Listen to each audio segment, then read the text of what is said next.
In today's video, I'm going to teach you how to connect through Microsoft Teams, whether you're working from home, attending a virtual class, or collaborating with colleagues across different locations. Microsoft Teams is an excellent platform to facilitate seamless communication and collaboration. So let's dive into the step-by-step guide to getting you connected and up to speed. First things first, let's talk about signing in to Microsoft Teams. To start, you need the Microsoft Teams app, which you can download for Windows, Mac, iOS, or Android. If you prefer, you can simply open it in your web browser by heading over to teams.microsoft.com. Once there, you'll need to sign in using your Microsoft 365 account, or if applicable, your work or school credentials. This grants you access to the Teams environment where you can start scheduling or joining meetings and collaborating with your team.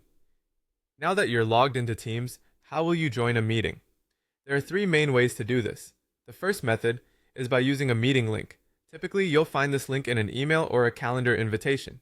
With a simple click on the Join Microsoft Teams meeting link, you're on your way. You'll be given an option to either open the meeting in the Teams app or continue within your web browser. The second method involves joining directly from the Teams calendar. In the app, you'll see a calendar tab. Click on it, locate your meeting, and simply click the Join button. This is a straightforward method, especially for frequent users of the Teams calendar. Lastly, if your Outlook is synced with Teams, you can join meetings right from your Outlook calendar. Just open your calendar, select the Teams meeting event, and click on Join Teams Meeting.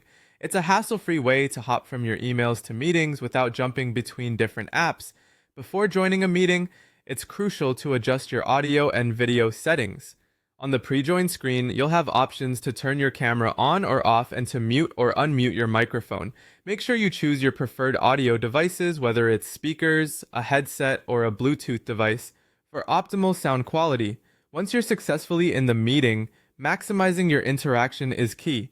Use the chat panel to send messages, links, or resources necessary for the discussion. You also have the option to share your screen or presentations for collaborative work.